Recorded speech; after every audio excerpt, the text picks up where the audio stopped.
So in 2020, I dropped out of pharmacy school at the University of Waterloo. Now, if you're interested to learn why I dropped out and what I'm going to do moving forward, keep watching to the end of this video. Yo, what is going on, guys? My name is Mikey and I am an undergraduate, or now graduated undergraduate student here at the University of Waterloo in Canada. Now, I kind of dropped out of pharmacy school for multiple reasons, but let me explain how I got into pharmacy school, my whole process, and what I'm going to be doing moving forward. So right now, I am 19 years old. I already graduated with my Bachelor of Science degree, and I'm basically taking this year off. So when I was in grade 7, that's how far back we're actually going to go. When I was in grade 7, I was lucky enough to be able to skip a grade. I wouldn't say it's because I was smart. I think it was just because I got lucky, but regardless, I was able to skip a grade. So all the courses that were in grade 7, geography, history, mathematics, every single course that was in grade 7, I totally skipped that and I moved forward on to grade 8. It was a very tough process, but at the end of the day, I'm very thankful that I was able to do so. Then high school came around, I got into the International Baccalaureate program and I was in that for 2 years, and then I ended up moving towards a private school. Now, while I was in high school, as I'm sure you guys all know if you've watched my videos, I actually went to a Harvard summer program to help build up my resume when I finished grade 11. And this was a program where I did 2 courses there. I did organic chemistry and I did astrophysics. I did them both there because I knew I was interested in these courses and I might not have the opportunity to take them while I'm actually in university.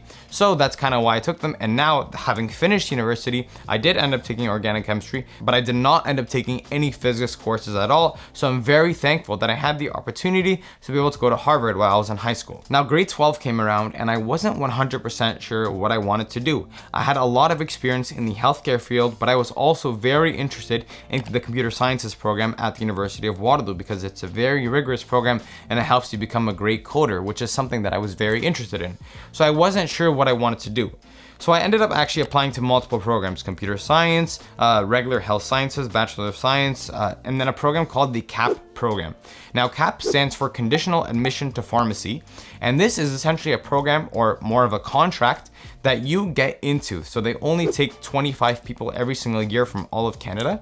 And how it works is you go through multiple steps in an application process that requires a secondary application, that requires putting down all your extracurriculars that you did, any experience that you have in the pharmacy field, as well as, like I said, the supplementary application, which is actually, I think, 3 typed essays.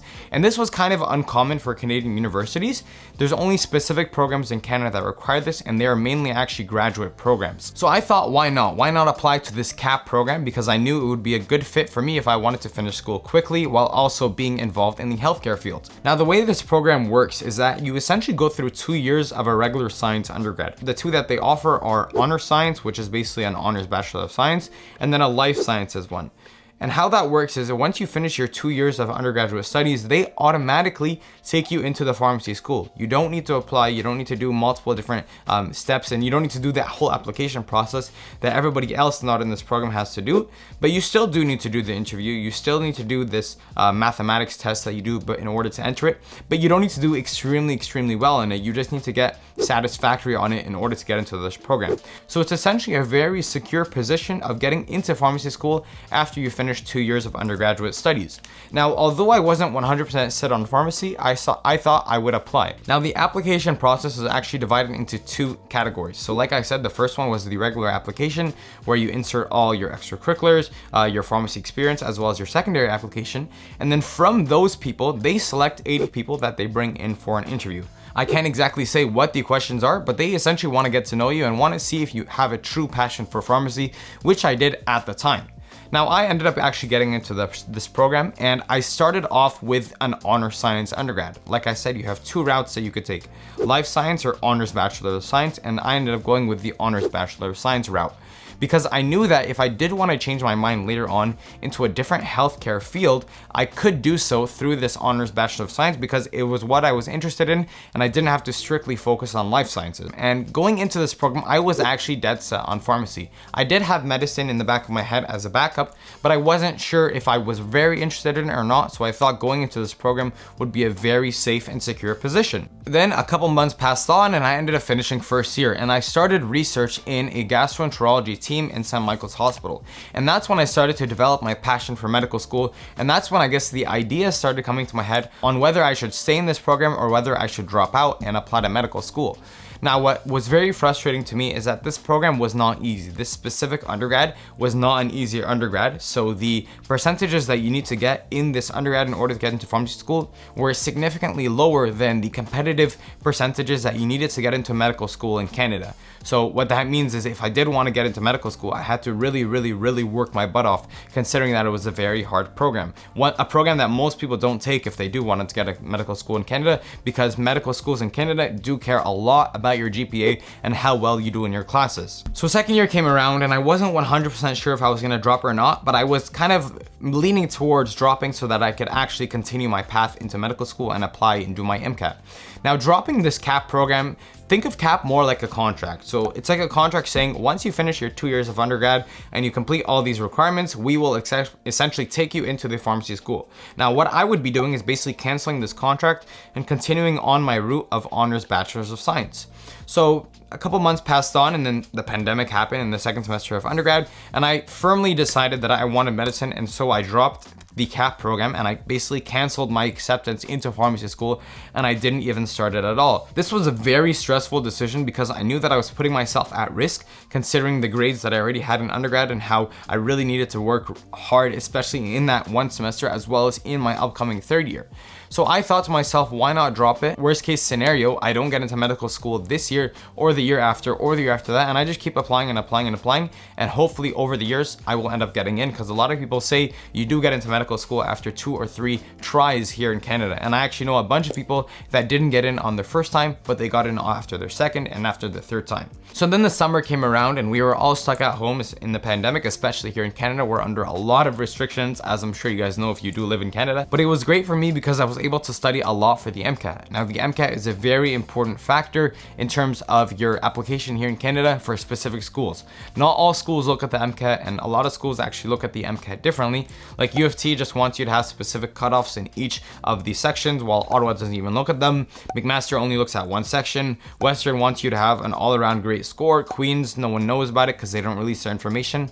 But all in all, doing well in the MCAT would help maximize your chances of getting into medical school, specifically here in Canada. Now, the reason why I want to get into medical school here in Canada is because once you apply for residency after your 4 years of medical school, there is a higher chance that you will match here in Canada versus an IMG, which is an international medical graduate. Whether that's America, Caribbean, England, Ireland, Australia, any other place, there is way less residency positions for people coming from international medical schools. So why not try my luck here, considering that I already did skip a grade when I was younger, so I'm already a year ahead of everybody. Then I decided to myself, and I thought about it, and I was like, why am I doing a 4-year program when I can get my degree in 3 years and I will have the equal chances of getting to medical school? So I moved on to emailing U of T, McMaster, Queens, Western, Caribbean schools, some American schools that I was interested, as well as Ireland, just because my sister went to Ireland, so I'm familiar with the medical school there and how it works on coming back here to Canada. So I emailed all of them, and they all actually told me, based on my MCAT score, my GPA, my research, my extracurriculars, that they would take me on if I did apply, whether for the international schools. So that was Ireland and that was the Caribbean, and the American schools said you would be eligible to apply with your 3-year degree. So then I thought to myself, why would I risk doing another full year of undergraduate studies to get an HBSc, which is an honors bachelor's of science, when that wouldn't even benefit me in the application process? If anything, it could hinder my chances of getting in, since now there's another 10 courses that could risk decreasing my GPA.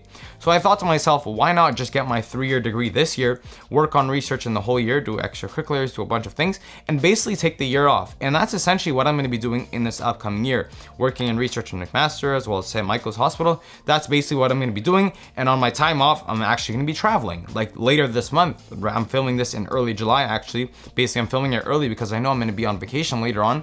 I'm going to New York, I'm going to Texas, and I'm going to Mexico because I have a lot of free time, or quote unquote time that I have allotted to myself to go on vacation with my friends and to be able to travel outside of the country. And I expect in this whole year to be able to travel a lot, whether that's by myself or with a friend of mine, or doing a bunch of things that I wouldn't be able to do if I was constrained within the school system. Now, a big bonus about taking this gap year is that I'm actually younger than most people. So I'm 19 years old, like I told you, and I already have my Bachelor of Science degree. Now, most people actually get into medical school here in Canada when they are 23 years old. Those are the averages that we have in Canada. That basically means that you've been outside of high school for 5 years. Now, I've been outside of high school for 3 years, However, I did skip a grade, so it's basically like I've been outside of high school for 2 years. So the plus side for that is that if I don't get in this year or the year after or the year after that, then I'm just gonna be basically in the average pool like everybody else. And if I do get into medical school before those years, then I'll basically have got into medical school below the average regular age of acceptance, which is a big bonus for me because I'll be able to basically finish earlier, maybe apply to a residency program that's much longer and one that I'm very interested in. Now, my plan for this year, well, there's a lot of things that I've actually planned for this year. I have a lot of things that I want to do. Like I told you, I'm going to New York, which I will actually vlog on my way there, or hopefully I will. We'll see when you guys see the video, or if I don't post it or not. I'm also going to Texas and I'm going to Mexico. Now I was also thinking of going to Asia to maybe do volunteering there in a hospital, because why not? I don't really have anything to do. I found a hospital in Vietnam that's willing to, take me on in their research program there for 2 or 3 weeks. I might also go skiing somewhere else in America. There's so many options that I was thinking of doing. Maybe I'm going to get my private pilot license. Maybe I'm going to get my solo skydiving license. Hopefully my mom doesn't see this video and finds out that I'm actually thinking about getting it or not. But basically that's my plan moving forward. It's all over the air, it's all up in the place. But what is constant and what I'm for sure doing is research in McMaster and research in St. Michael's Hospital. And maybe I'll even go over and try to get another research position if I have a lot of free time.